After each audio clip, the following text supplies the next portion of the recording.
Well, thank you. Much appreciated, Dan, for a lot of fond memories.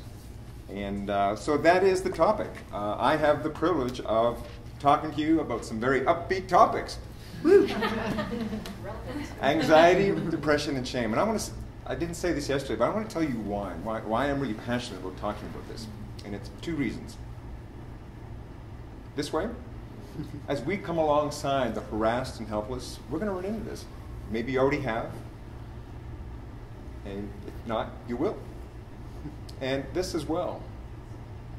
You know, as you journey along with the Lord, you're going to find that it's the various experiences that He orchestrates that sometimes provoke these things.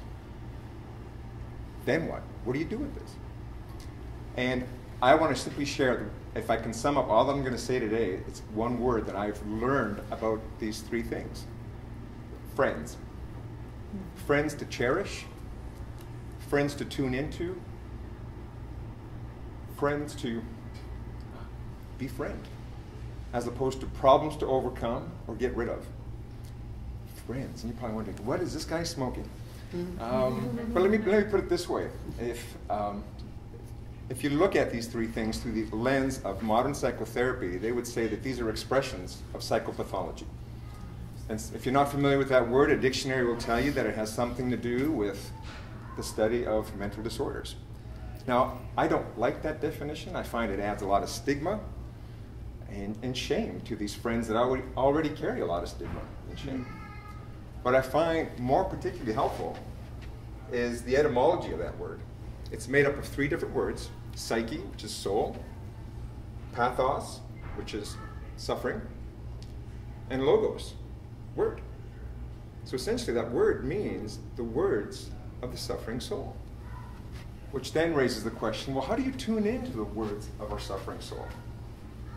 And what do you do with it? So that's what I'd like to talk about in the very little bit of time that we have today. How to tune into the words of our suffering soul and what to do with it. And one of the major pieces that I find most powerful in helping me make sense of the words of my suffering soul is the larger story God is writing. And we don't have time to unpack it fully right now, but 2 pieces, for instance, that I just want to underscore this morning. The one piece is that story informs, that tells me, is that I'm made in God's image. I'm derived from God to reflect Him and to relate with Him and like Him. But I'm also informed that I carry about something inside of me that I wasn't created with. Something J.I. Packer calls the anti-God virus, or the Apostle Paul calls in Romans 8, enmity with God. It's that thing that causes us to do the very thing that Adam and Eve did, i.e. uproot our soul from God and to seek to define ourselves or derive our sense of self from something less than God. And imagine the repercussions that has on us individually, relationally, and generationally. They're huge. And what I'd like to do this morning is show you how my friends, anxiety, depression, and shame, help me face that virus and deal with it in a very redemptive way. And then helps me as well come alongside others where they're at in this journey to partner with what God is doing in their lives through these things. The 5 steps that help me do that, I'm going to point them out here and just flesh them out in 3 stories. I call them my 5 E's. How's that for an inspirational title? My 5 E's. The first is embrace. Essentially what that means is just own it. It's yours. It's your experience. As weird as it might feel, and as much as you might not feel like you fit into a particular community that you're in, it's your experience. Own it. The second one is enter it. And I put enter intentionally to stand against the tendency we all have is to go here. I'd rather go to my head and try to analyze it. And when I do, I get distant from it. Or I run away completely from it and get busy, get whatever, but I run away from it. By the way, the neuroses that we experience and that we see people struggling with is that very thing. It's the flight from pain, not the entering of pain. So entering. And as you enter, express. Putting words to what you're experiencing as you go there. whatever pain you might be feeling, whatever emotion you're experiencing, but not just the emotion, but the longings underneath that are being either disappointed, that are threatened, that are blocked, that feel like are failing you. Putting words to those deep longings underneath, and doing so in a way that is conversational as you engage God there, because he longs to meet us there in our hearts. We all say, yeah, I accepted Jesus. Where? In our hearts. That's where he's meeting us. Of all the messy places for him to want to take up residence, that's where he goes. That's where he's wanting to meet us. And there's an encounter that occurs there that leads to an exodus. So what I'd like to do is just 3 stories to illustrate how this works in my life and in the lives of the people I've had the privilege of coming along over the last 20, 25 years in doing the work that I've been doing. Let's start with anxiety. Anxiety and I are very good friends. In fact, I wasn't aware of how close we were until about 9 years ago when the nightmares occurred and reoccurred. And the nightmare was of me dangling over a dark pit, clinging to a rope that I believe was tied to God, but it was a dark, bottomless pit. Are you sure it wasn't bungee jumping? It was not bungee jumping, believe me. I wish it would. And it wasn't going back up. Eventually I would get to the end of that rope and I would be screaming out with all my might, save me, God, save me, save me, save me. Until finally it would wake me up in a cold sweat and my fists would be clenched like this. And I would need to wake my wife up and just help me, talk to her to kind of get me back down to earth. Because I was, and if you've ever had an anxiety attack, you know what I'm talking about. You just want to die. You feel like you're going to die. And this went on for days, almost weeks, until through a series of events I won't get into now, I decided to do something very counterintuitive. I went into that dark abyss instead of keep running from it. And that's one of the things you'll discover about anxiety. If you run from anxiety, it's just going to get stronger because it feeds on fear. So we have every resource in the world, and out of this world, to step into it. So I did. There's a story from Henry Nouwen, one of the several things that encouraged me to go there. There's a story from Henry Nouwen where he was having nightmares. His nightmare was he was lost in the woods, and as he saw the sun starting to set, he would have these panic attacks.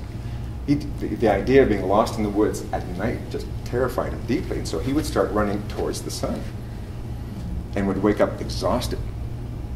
And this was going on and on and on until he finally went to one of his spiritual directors and told him what was going on. And this guy said, Henry, you're running in the wrong direction. Go into the darkness because the sun rises on the other side. Okay, Lord, let's go. And it feels like the stupidest thing in the world to do. But as I entered there, here's what emerged. I started putting words to the experience that I was going through at the time, and it was a major leadership crisis in my church. This church is something I've invested 20 years of my life in. And it was actually becoming the talk of the province. People were starting to say, wow, maybe there's hope, that maybe church can become a place where transformation, growth, discipleship can actually occur. And then this happens.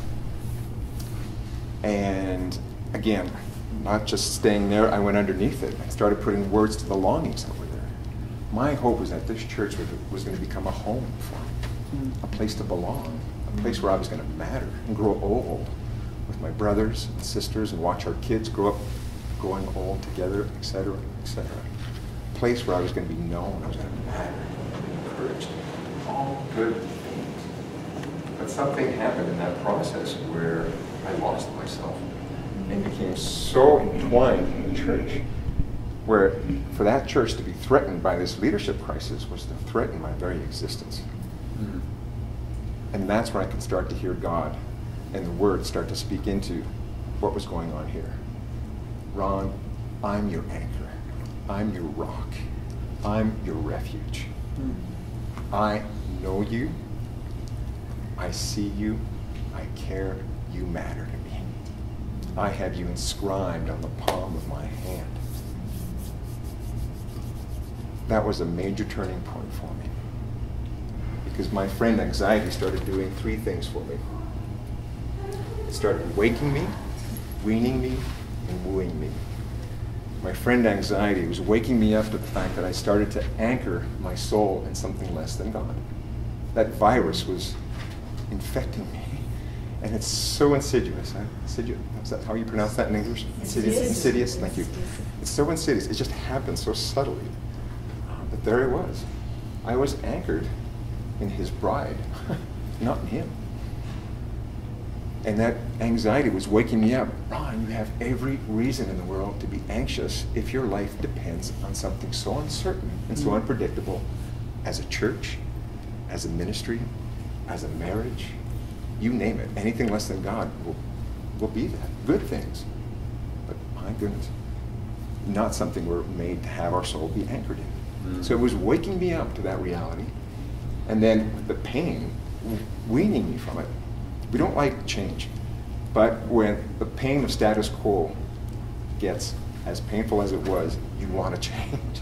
And indeed, I needed something more. And as I was starting to experience God here, I found myself being wooed back to him.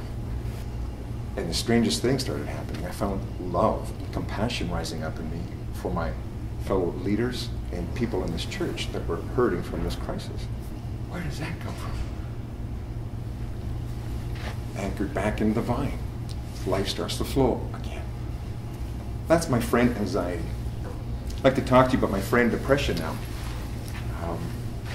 I had the privilege of going to Haiti 6 weeks after the major earthquakes that killed thousands of people, and joined some friends of mine to go do some training helping community leaders help volunteers with post-traumatic stress. And while there, one of the community leaders pulled me aside and said, Ron, there's a woman in our community who's suicidal, and we don't know what to do with suicide in Haiti. People just don't commit suicide in Haiti. In Quebec, it's one of the highest rates in teens in the world, and yet here in Haiti, they're lost when it comes to suicide. So the first thing I needed to do, I have a whole conference on this very topic, how to journey with people in crisis. And the very first thing I tell people, the first question you need to be asking yourself as you encounter somebody is not, I wonder what's going on in them, but more, what's going on in you as you step into that situation. Because if you're not aware of what's going on in you, it's going to come out. If it's pressure, if it's fear, if it's guilt, it's going to come out, and it's going to color the way you intervene and connect with that person. And so, of course, here I am meeting this woman who's ready to commit suicide, and it's like, oh my goodness. So all that had to be, Lord, here it is. This is not my life. Success in this matter does not define who I am. You do. And that just kind of allowed me to kind of rest and enter into the situation. And as I did, I found myself just wanting to know her story. Tell me what's happened. It comes down to, in the earthquake, she lost a sister. 2 weeks after, the government deemed things secure enough to have the kids go back to school.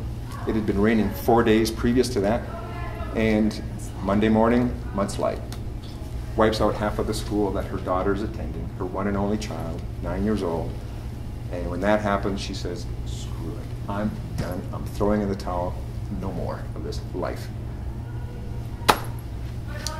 As I express my own sorrow and condolence over her loss, I invite her in. The 5 E's. Tell me more about your daughter. Tell me more about your relationship with your daughter. If you haven't worked with suicide, by the way, suicide is not a desire to die. It's a desire to find relief. And I was drawing her back in to the source of pain. And so she starts talking about her daughter as we did everything together. We decorated this home, we shopped, we had fun, we played.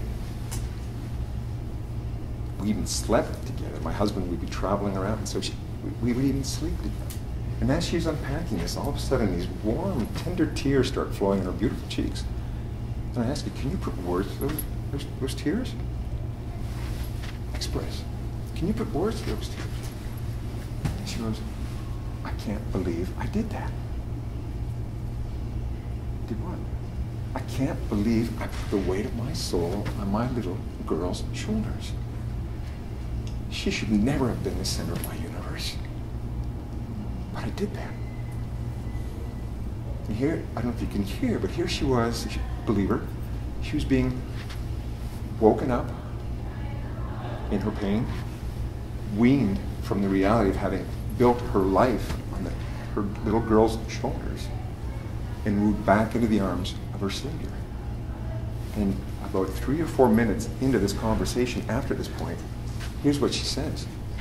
Ron, I would so love to do something with my husband that could come alongside other parents who are mourning the loss of their kids in this tragedy.